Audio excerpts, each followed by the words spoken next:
નમસ્કાર દર્શક મિત્રો, આઈએલટીપી ન્યૂઝ આપ સૌનું હાર્દિક સ્વાગત છે। હું છું આપણી જાની મકવાના। વિચાર કરતા પહેલા નજર કરીશું આજના મુખ્ય સમાચાર પર। અંકલેશ્વર ડેક ઇન્ડિયા કંપનીમાંથી 6,51,000ની ચોરીનો ભેદ ઉકેલાયો। એક બાદ 3 આરોપી ઝડપાયા। ભરૂચ એલસીબી પોલીસે કારના બોનેટમાં સંતાડેલો વિદેશી દારૂનો મોટો જથ્થો ઝડપી પાડ્યો। કાર ચાલક સહિત અન્ય એક મળી 2 લોકોની ધરપકડ કરાઈ। ભરૂચના પશ્ચિમ વિસ્તારમાં સિફાથી મનુબર ચોકડી તરફ કાર ચાલકે રાહદારીને ઉડાવ્યો હોવાનો સીસીટીવી આવ્યો સામે। ભરૂચની 17 વર્ષની ઈશ્વરીય ગોપાલ શાહનો વર્લ્ડ રેકોર્ડ સ્થાન મેળવ્યું। ગત તારીખ 11મી સપ્ટેમ્બરના રોજ અંકલેશ્વર જીઆઈડીસીમાં આવેલા અને ફાર્મા મશીનરી બનાવતી ડેક ઇન્ડિયા કંપનીમાં લાખો રૂપિયાની ચોરીનો બનાવ પ્રકાશમાં આવ્યો હતો। કંપનીમાં મટીરિયલ્સની યુનિટીમાં રાત્રિ ગાર્ડ તરીકે નોકરી કરનાર માર્કંડે અવધેશ મોરિયા અને અન્ય 3 ઈસમો સાથે મળી ચોરીને ગુનાને અંજામ આપ્યો હતો। સિક્યુરિટી ગાર્ડ પ્રોડક્શન એરિયામાં શટરનું લોક ખોલી અંદરથી મશીનરીનો 6,51,000ના સામાનની ચોરી કરી ફરાર થઈ ગયા હતા। આ અંગે અંકલેશ્વર જીઆઈડીસી પોલીસ મથકમાં ગુનો દાખલ થયો હતો। અગાઉ સિક્યુરિટી ગાર્ડને ઝડપી પાડ્યા બાદ વધુ 3 આરોપીઓની ધરપકડ કરવામાં આવી છે। પોલીસે ચોરીના ગુનામાં સંડોવાયેલા સુરતના ભેસ્તાન વિસ્તારમાં રહેતા ગજાનન ઉર્ફે ગજા, શાલિગ્રામ મુલાંડે, શ્રીકૃષ્ણ સુનિલ મુલાંડે અને અશોક દામુ દેવકરની ધરપકડ કરી ઝડપી પાડવામાં આવ્યા છે। કાયદેસરની કાર્યવાહી કરવામાં આવી છે। ભરૂચના પશ્ચિમ વિસ્તારમાં સિફાથી મનુબર ચોકડી તરફ જતા માર્ગ ઉપર વહેલી સવારે બનેલા અકસ્માતે લોકોમાં દહેશત ફેલાવી દીધી છે। પૂરપાટ ઝડપે આવી રહેલી એક કારે રસ્તા ઉપર ચાલતા રાહદારીને જોરદાર ટક્કર મારી હતી। આ સમગ્ર ઘટના નજીકના શોપિંગ સેન્ટરના સીસીટીવીમાં કેમેરામાં કેદ થઈ ગયા છે। પ્રાથમિક વિગત અનુસાર મનુબર ચોકડી વિસ્તારમાં વહેલી સવારે ટ્રાફિકનું પ્રમાણ વધારે રહેતું હોવાથી અનેક કાર ચાલકો મુખ્ય રસ્તાને અવગણીને પણ શહેરના અંદરના માર્ગોથી પસાર થવાનું પસંદ કરતા હોય છે। આવી જ પરિસ્થિતિમાં કાર ચાલકે સિટી રૂટમાં ઝડપી પોતાની ગાડી ચલાવી હતી અને અકસ્માતમાં ગંભીર રીતે ઘાયલ થયેલા રાહદારી સરફરાઝ ઇસ્માઇલને તાત્કાલિક વેલફેર હોસ્પિટલ ખાતે સારવારથી ખસેડવામાં હતો। ઘટના સ્થળે ભેગા થયેલા સ્થાનિકોમાંથી એવો અવાજ ઉઠ્યો છે કે મનુબર ચોકડી સહિત આસપાસના વ્યસ્ત માર્ગોમાં વહેલી સવારે નિયમિત રીતે ટ્રાફિક જવાનોનો સ્ટાફ મૂકવામાં આવે જેથી આવા અકસ્માતોમાં ઘટાડો કરી શકાય। ભરૂચમાં થયેલા અકસ્માત બાબતે બી ડિવિઝન પોલીસ મથકમાં ફરિયાદ દાખલ કરવામાં આવી છે અને પીઆઈ વીએસ વણઝારાએ પણ કહ્યું છે કે આ બાબતે તપાસ ચાલી રહી છે અને સીસીટીવીના આધારે આરોપીની ધરપકડના ચક્રો ગતિમાન કરાઈ રહ્યા છે। ઘરેથી સીધો સિફા પર આવ્યો। સિફા पे આગળ ચોકડી તરફ સીધો ગયો તો મિલર ડંગરની આસપાસ સાઈડ પર ચાલતો હતો રોડની ત્યાં આગળ રિક્ષા ઊભી હતી। રિક્ષાની પાછળથી હું એમ નીકળ્યો। રોડ તો વચ્ચે હતો, રિક્ષાની ઊભી હતી એની પાછળથી નીકળ્યો તો હામુથી ગાડી આવી મારી સામે। એક જોરથી ટક્કર મારી કે મને ખબર જ ના પડી કે હું થયું ને હું થયું, એ કઈ દિમાગમાં બેઠું। કોણ લઈને આવ્યું તમને હોસ્પિટલમાં? હોસ્પિટલમાં આસપાસ બધા કેમેરાવાળા બધા ઘર હતા ને એમને કીધું કે અહીંયા આ જગ્યા એવું થઈ ગયું કે તમને કેમેરો બતાવી દઉં। 108 બોલાવી હોસ્પિટલ એમ્બ્યુલન્સમાં આવ્યા તમે? હા, એમ્બ્યુલન્સ 108 બોલાવીને આ હોસ્પિટલમાં લઈને અહીંયા આવી ગયા। ભરૂચ જિલ્લામાં સેવા યજ્ઞ સમિતિ હંમેશા ગરીબ અને દિન દુખીઓની સેવા માટે જાણીતું બન્યું છે। આવી જ એક સેવા કરીને એક મહિલાને નવું જીવન આપ્યું છે। ભરૂચ જિલ્લાના અંકલેશ્વરના અંદાડા ગામના રેશમા દેવી પૂજક નામની મહિલા રહે છે। અંદાજિત 1.5 વર્ષ પહેલા તેનો પતિ રેલવેમાં અકસ્માતમાં મોતને ભેટ્યો હતો। ત્યારબાદ તેની સાસુ તેના બાળકને લઈને વતન જતી રહી હતી। આ બાબતે રેશમાએ ઘણા પ્રયત્નો કર્યા પણ તેની સાસુએ તેનું બાળક તેને નહીં આપતા મનમાં લાગી આવતા એસિડ ગટગટાવી લીધું હતું। તેને સારવાર અર્થે ભરૂચ સિવિલ હોસ્પિટલમાં દાખલ કરવામાં આવી હતી। એસિડના કારણે તેની અન્નનળી અને પેટના ભાગે ગંભીર ઈજાઓ થઈ હતી। તેના ગળાની અન્નનળી સંકોચાઈ ગઈ હતી જેના કારણે તે કઈ જ વસ્તુ જમી શકતી ન હતી જેથી 4 મહિના સુધી તે માત્ર ગ્લુકોઝની બોટલો ઉપર જ રહી હતી। જોકે ત્યારબાદ સેવા યજ્ઞ સમિતિના રાકેશ ભટ્ટ પાસે આવી પોતાની વ્યથા જણાવી હતી જેથી રાકેશ ભટ્ટે રેશમાની પ્રથમ ભરૂચમાં સર્જરી કરાવી। પાણી અને લિક્વિડ જાય તે માટેની સર્જરી કરાવી હતી જેના કારણે પાણી, દૂધ અને લિક્વિડ લેવા લાગી હતી પરંતુ અન્ય લોકોને બધી જ વસ્તુઓ ખાતા જોઈ રડતા રડતા રાકેશ ભટ્ટને મારે પણ બધું જ ખાવું હોવાનું રજૂઆત કરી હતી, જેથી સેવા યજ્ઞ સમિતિ દ્વારા તેને સુરત ખાતે આવેલી ખાનગી હોસ્પિટલમાં તેની ઇસોફગ્સ સ્ક્રીન ગ્રાફ્ટિંગ પાઇપિંગ નામની અન્નજળી અને પેટની જટિલ સર્જરી કરાવી હતી અને સર્જરી બાદ આજે રેશમા દેવી પૂજક બધી જ વસ્તુઓ આરોગી સ્વસ્થ જીવન જીવી રહી છે અને નવું જીવન મળ્યું હોવાનો અનુભવ કરી રહી છે. મારું નામ રેશમા.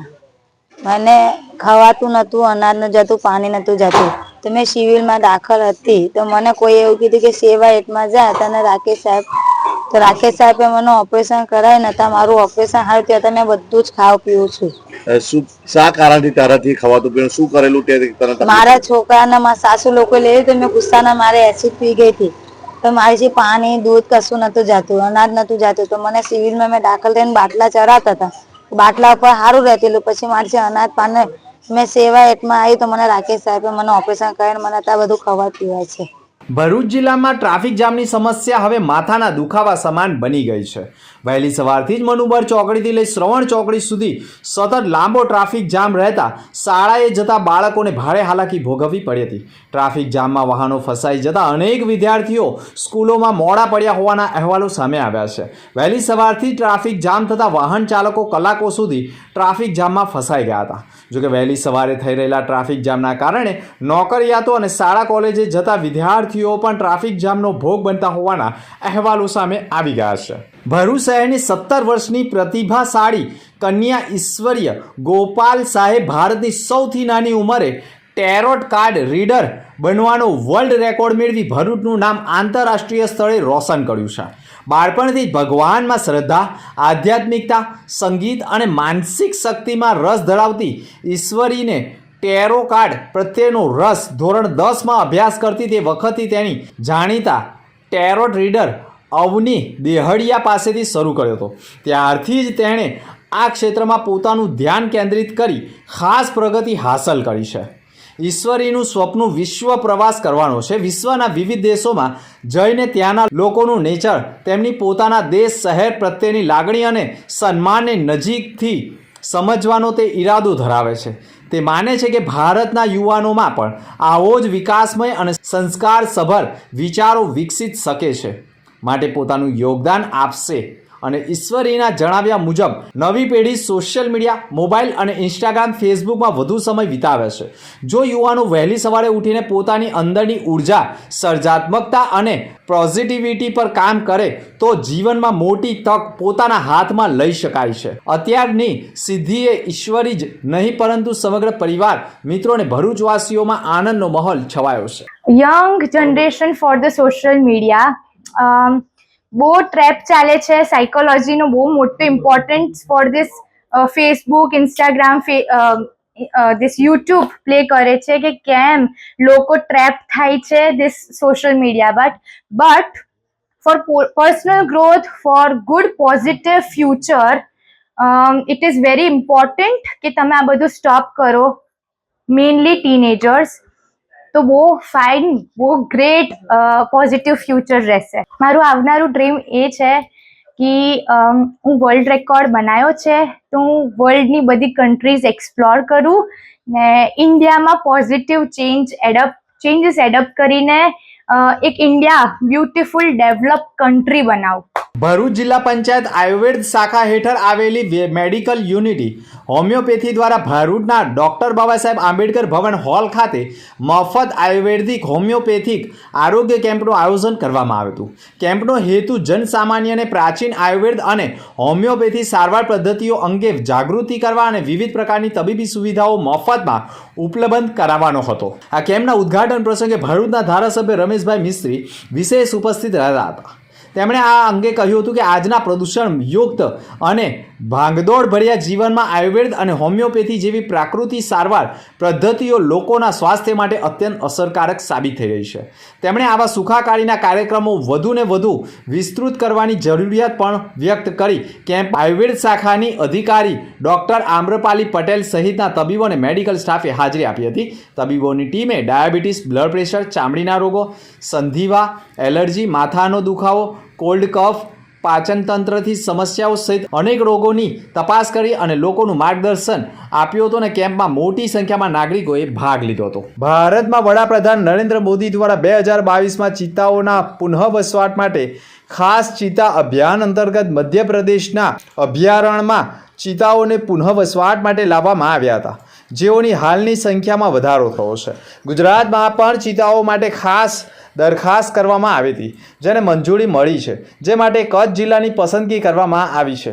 આજે વિશ્વ ચિત્તા દિવસ નિમિત્તે વડાપ્રધાન નરેન્દ્ર મોદીએ શુભેચ્છાઓ પાઠવી હતી. તેવામાં અંકલેશ્વર વન વિભાગના અધિકારી ભાવેશ મોઢે પણ ખુશી વ્યક્ત કરી ગુજરાતમાં પણ ચિત્તાઓના પુનઃવસવાટ માટે સરકાર દ્વારા પ્રયાસો થઈ રહ્યા હોવાનું કહ્યું છે. ભરૂચ એલસીબી પોલીસની ટીમે અંકલેશ્વર જીઆઈડીસી વિસ્તારમાં પેટ્રોલિંગમાં હતી તે દરમિયાન ચોક્કસ માહિતી મળી હતી કે દઢાલથી અંકલેશ્વર તરફ એક 4 ગાડીમાં ઇંગ્લિશ દારૂનો જથ્થો આવી રહ્યો છે. જે બાતમીના આધારે રાજપીપળા ચોકડી નજીક સદાનંદ હોટલ પાસે પોલીસે વોચ ગોઠવી હતી. માહિતી આધારે કાર આવતા તેને રોકવામાં આવી હતી, આતરી લીધી હતી અને કાર ચાલક વિનોદ ઉર્ફે સુનિલ ગોહિલ અને નકુલ વસાવાને અટકમાં લઈ ગાડીની તલાશી લેતા ગાડીના આગળના બોનેટમાં ઇંગ્લિશ દારૂની 750 mlની 41 બોટલ મળી આવી હતી. પોલીસે કુલ 81,450 રૂપિયાનો દારૂનો જથ્થો જપ્ત કરી બંનેની ધરપકડ કરી હતી. પૂછપરછ દરમિયાન દારૂનો જથ્થો તેઓ નાંદુબારથી છૂટક વેચાણ માટે લાવ્યા હોવાની કબૂલાત કરી હતી, જેના આધારે બંને વિરુદ્ધ જીઆઈડીસી પોલીસે ગુનો દાખલ કરી 6,91,000નો મુદ્દામાલ જપ્ત કર્યો છે. અંત મુખ્ય સમાચાર પર ફરી એક નજર. અંકલેશ્વર ડેક ઇન્ડિયા કંપનીમાંથી 6,51,000ની ચોરીનો ભેદ ઉકેલાયો. એક બાદ 3 આરોપી ઝડપાયા. ભરૂચ એલસીબી પોલીસે કારના બોનેટમાં સંતાડેલો વિદેશી દારૂનો મોટો જથ્થો ઝડપી પાડ્યો. કાર ચાલક સહિત અન્ય એક મળી 2 લોકોની ધરપકડ કરાઈ. ભરૂચના પશ્ચિમ વિસ્તારમાં સિફાથી મનુબર ચોકડી તરફ કાર ચાલકે રાહદારીને ઉડાવ્યો હોવાનો સીસીટીવી આવ્યો સામે. ભરૂચની 17 વર્ષની ઈશ્વરીય ગોપાલ શાહનો વર્લ્ડ રેકોર્ડ સ્થાન મેળવ્યું. તો અગત્યના સમાચાર નવા સમાચાર સાથે ફરી મળીશું. નમસ્કાર.